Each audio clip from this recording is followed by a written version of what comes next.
Nestle's Ever-Ready, the instant cocoa. Nestle's Quick for great chocolate milk. And Nestle's chocolate bars now present Space Patrol! High adventure in the wild, vast reaches of space. Missions of daring in the name of interplanetary justice. Travel into the future with Buzz Corey, Commander-in-Chief of the Space Patrol! In today's transcribed Space Patrol adventure, a criminal scientist has discovered a method of traveling back through time. He has taken Buzz and Happy back 14 centuries and has left them on a desolate seacoast on the planet Earth. I just can't realize that we're back in the year 1591. Let's make the best of it. After all, our ancestors did. And we're stuck here in the past forever? Well, Hap, there's one slight chance of getting back. Yeah? Well, what is it, sir? Commander, I feel strange. Everything's going black. What's that sound? You like him? Commander! Hey, what's happening to us? Commander! Where are you? We'll be back in just a moment with today's exciting Space Patrol story, The Time Pirates. What's new? Nestle's new. Nestle's what? Coconut. Nestle's new coconut bar. That's for me. You have to eat one to believe there could be such a wonderful flavor combination. Just imagine. Thick, rich, smooth milk chocolate, crammed to the edges with fresh toasted coconut. It's such fun to eat, too, because it gets crisper with every bite. Care to add anything to that, Hap?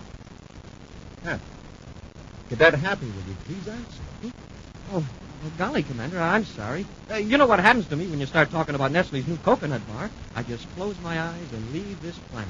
Yes, sir, I imagine I'm eating one right then and there.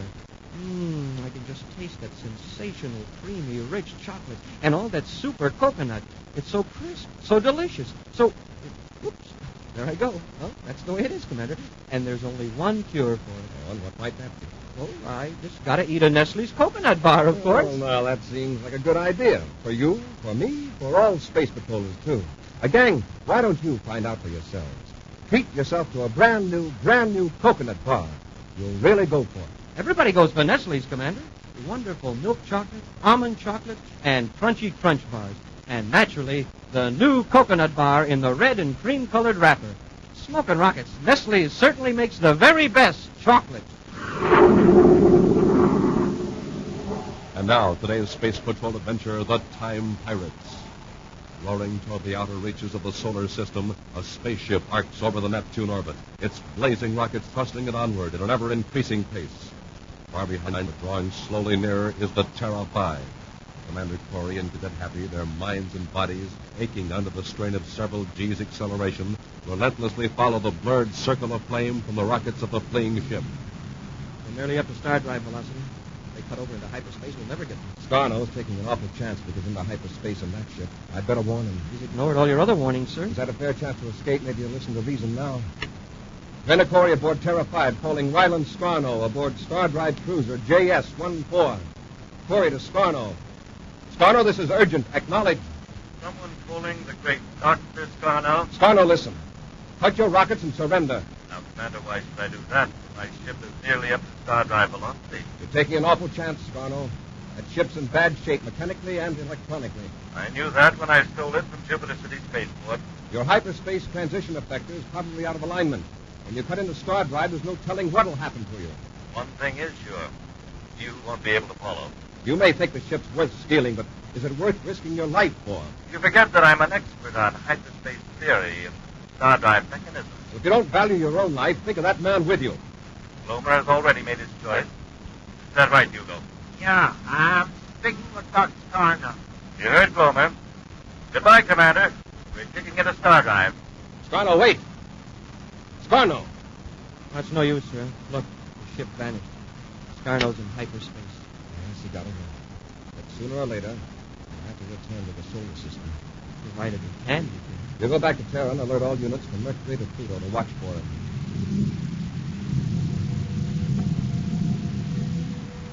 In the control compartment of the stolen Star Drive cruiser, Dr. Scarno and his assistant Hugo Glomer have blacked out as the ship makes the sudden transition from regular three-dimensional space into hyperspace. At last, Scarno regains his senses and shakes his companion. Listen, we're coming out of Star Drive. Yeah. No, I can see streaks of light through the viewport. I'll set up the astrogation instruments.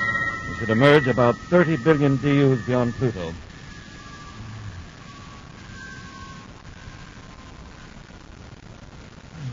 There's the sun, blazing off our starboard side. There's the Earth. I know it's the Earth. See? There's its moon. It can't be the Earth. On the wrong side of the sun for this time of year. Your astrogation instrument must be off. Nonsense. We're not in hyperspace now. Mars-type planet. It's 94 degrees off. I still say... Shut up, Hugo. Let me think. All those planets are off. In the exact proportion of their periods of revolution around the sun. In hyperspace has no relation to ordinary space-time. For us, time stood still while the solar system aged 6 months. Look at Earth. There's your proof. I don't understand. The Earth has gone halfway around its orbit. That's half a year. 6 months gone out of our lives. 6 months. It's a multiple of 6 months. A year in 6 months. 5 years in 6 months. A century in 6 months. No. You're a new type of explorer, Hugo. When we land on Earth, we'll know exactly where we are. But we won't know when.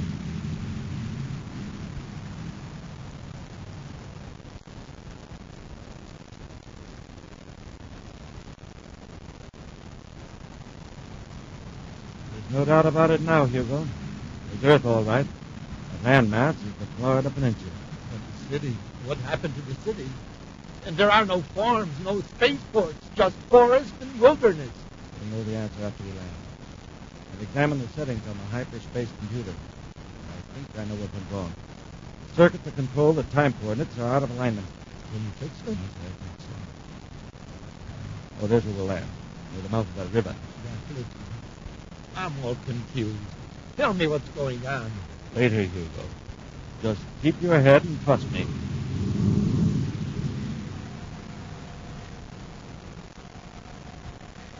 Buzz and Happy have returned to Space Patrol headquarters on Terra after their futile pursuit of Dr. Scarno. Scarno will probably try to contact some of his accomplices by hyperspace communication, Captain.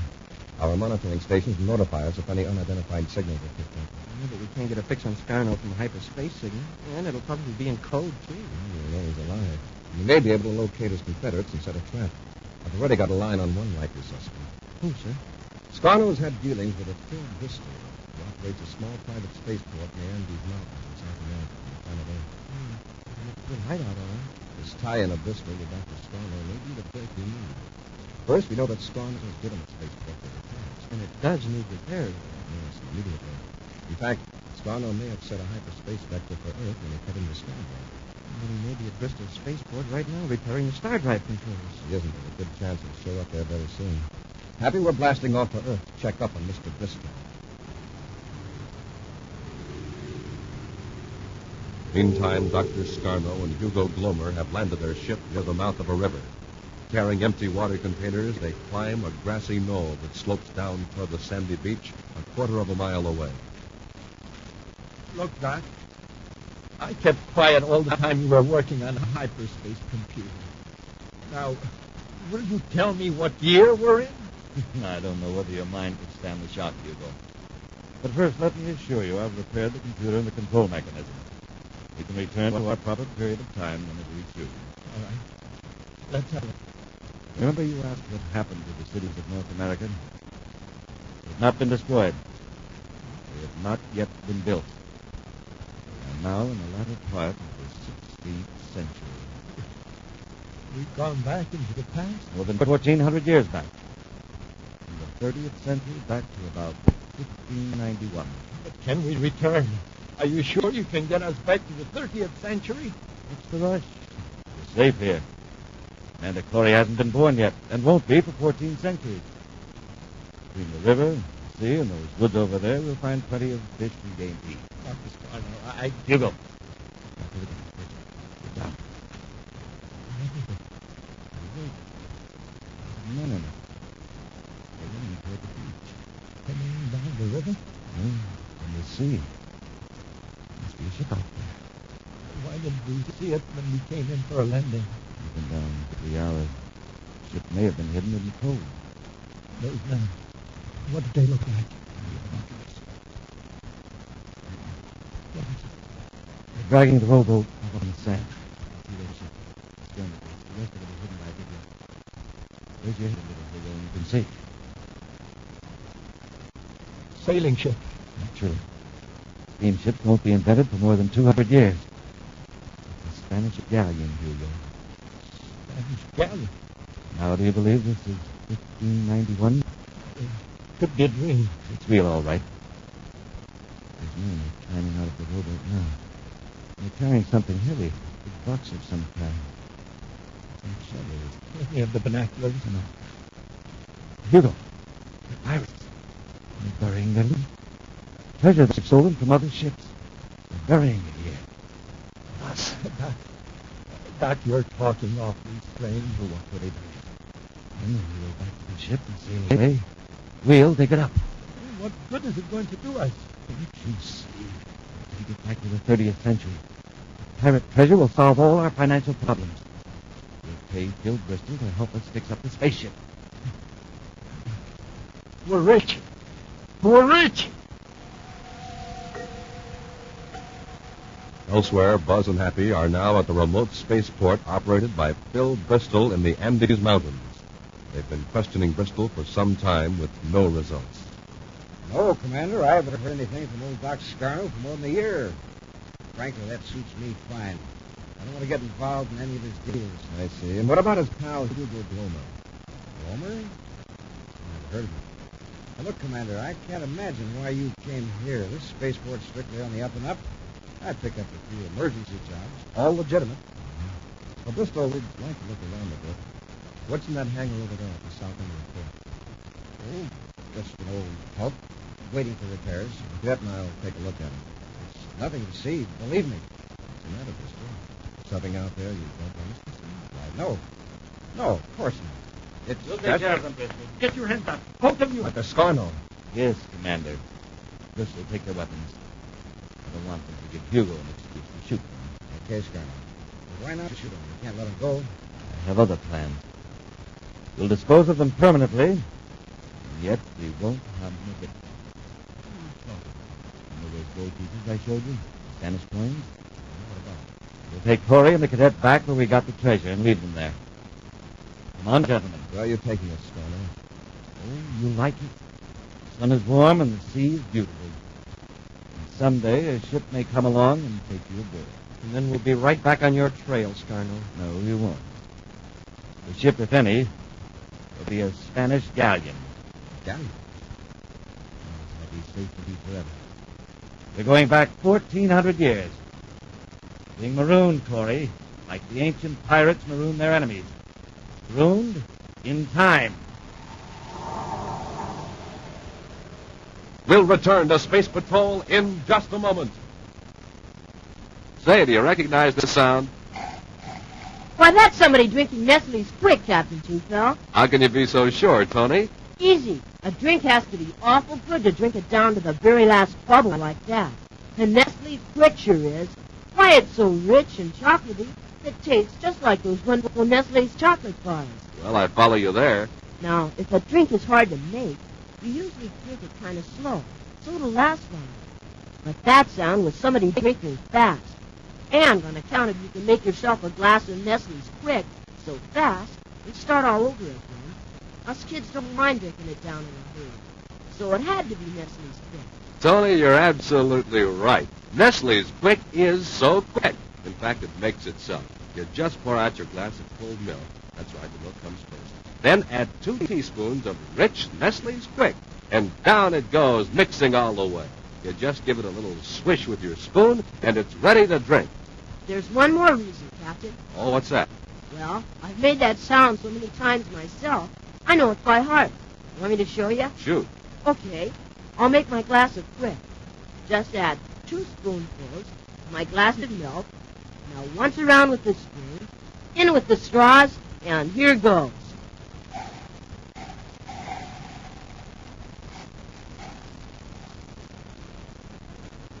Well, sure enough.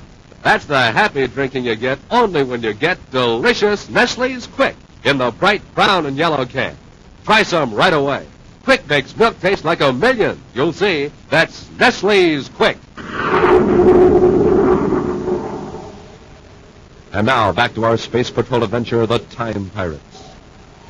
At a spaceport high in the Andes Mountains on the planet Earth, the port manager, Phil Bristol, tells Buzz and Happy he knows nothing about Dr. Scarno and Hugo Glomer, who have stolen the Star Drive ship. Suddenly, Scarno and Glomer emerge from hiding, disarm the space patrollers, and threaten them with a strange fate.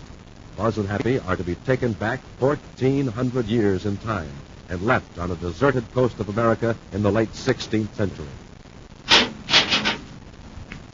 Well, gentlemen, I see you've survived your first trip back through time. We are now back in the year 1591. It's funny. You don't look a day younger. You're still skeptical. My friend Glomer is bringing the ship in for landing on Earth. Then you will see for yourself. How did you discover this trick of time travel? It was an accident. The hyperspace computer was out of adjustment. Now I can control it. However, to avoid error, I'm returning to the exact moment of time of our previous trip. You're going to leave us here? Yes. I'll be rid of you. Yet I'll have committed no crime. There's no law against transporting people back in time, is there, Commander? Yeah. Scarno, how long after the pirates buried the treasure did you and Hugo dig it up? We waited till they got back aboard their galleon and sailed out of sight. About 2 hours, I suppose. Why? Do you know the exact time they buried it? It was noon. Yes, the sun was almost directly overhead. What are you getting at? The treasure existed under the sand from noon until you took it away 2 hours later. But what would happen if, on this trip, you dug it up 1 hour earlier? I'd have 2 treasures. Huh? But there's only one treasure. Yes, it's aboard this ship. But we're going back in time. We'll see the pirates bury their gold at noon, like rerunning a film. But this time we'll get there sooner. Beat ourselves to it, so to speak. We'll have 2 identical treasures. On second thought, it won't work. No, Scarno. It will. It's got to. But common sense... Common sense. Common sense tells you that you couldn't possibly be here in the year 1591 because you're not even born. Still, you're here, aren't you? Well, yes, but there's only one of each of us. There isn't a Commander Corey here in 1591 and another Commander Corey up ahead in the 30th century. Trying to talk me out of my great idea. You want to dig up the treasure after I blast off so you can live like kings here in the 16th century. Well, I'll just kill that little scheme. Hugo and I will get the treasure again, and you 2 are going to help.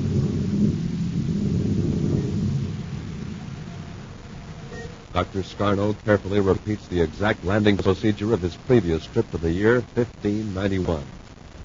Then, concealed by bushes on the knoll, the 4 men from the 30th century watch the pirates bring their rowboat ashore, bury their treasure chest, and return to their galleon lying at anchor in the quiet waters of the bay. Finally, Scarno rises to his feet. Stay digging. And remember, one false move and you'll die before your time. It's been good, eh, Doc? Shut up, Hugo. Hey, Doc, what happens if those pirates see us from their ship? They can't. The galleon has sailed around the point. Anyway, what did they do about it? Right, dig. Dig faster, you 2. Oh, what's the rush? We've got 14 centuries to dig this up. Hey, it's there. We uncovered the chest. Hurry, Corey. Throw away that sand. It worked, just like you said it would, Doc. We got proof that's the treasure. I think I can lift it out now. Down those shovels and haul out the chest. It's sure heavy. Hugo, I've got another idea. You can dig up the same treasure twice. Why not 3 times or 4 times? Come back again, 15 or 20 minutes early. Well, you're going to be bumping into the pirates if you keep it out. Keep it. Fill in that hole, level it out smooth. And don't forget the shovel. Corey, get that treasure to the ship.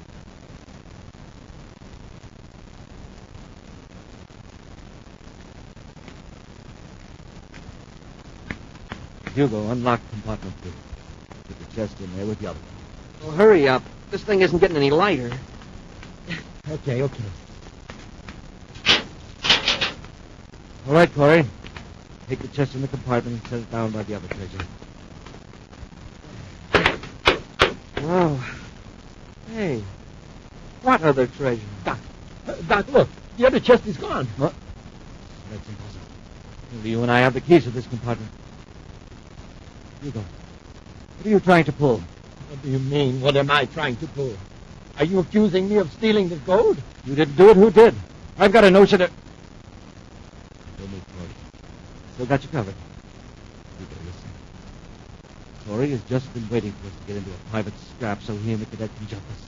Well, where did you ever get an idea like that? In fact, he probably planned this whole thing. How could they? They are locked up in another compartment, except when they were with us on the beach. Corey's figured out some trick about this time travel effect. What is it, Corey? Where's the first treasure we dug up? Right here. Happy and I just set it down.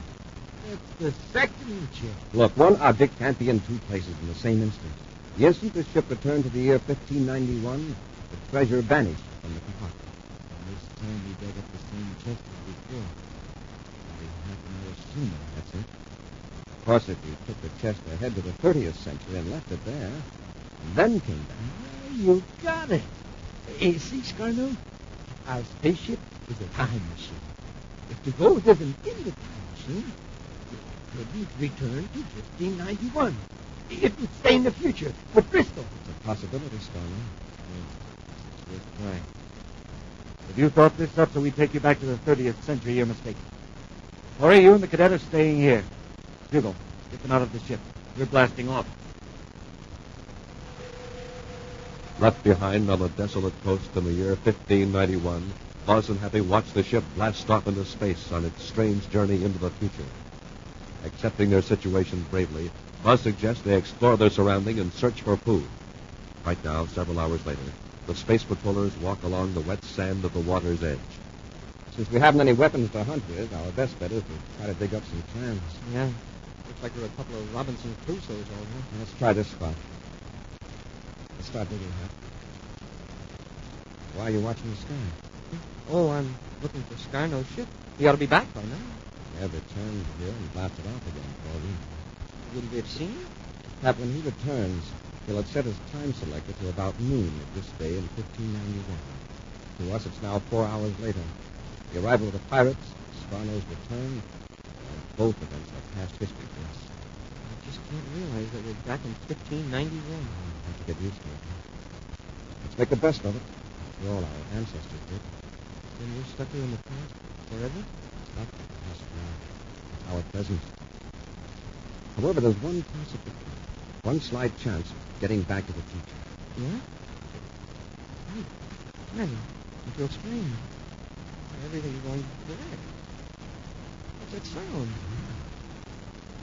Like Hey, Commander, what's happening to us? Commander? Where are you?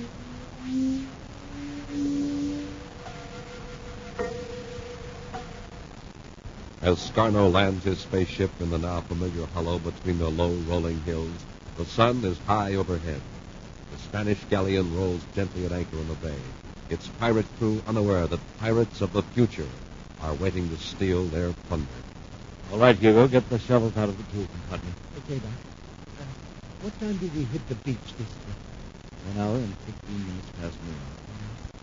You don't suppose there's any chance of Corey and the cadets spoiling our show? How could they? 4 hours into the future. They could no more interfere with us than you could change last week's weather. I see. I have a feeling that this time it's going to work.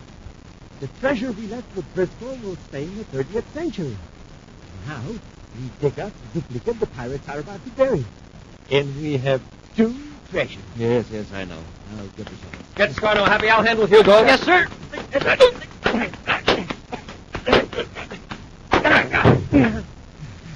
Okay, Hap, take it away. Yes, sir. Corey, where did you come from? From the compartment where you had us locked up the first time. How did you get in there? We were on the beach. Then all of a sudden there was a whirring sound. Things got black, and then boom, we were in your ship. And what made it happen? Scarno said you were 4 hours into the future. We were.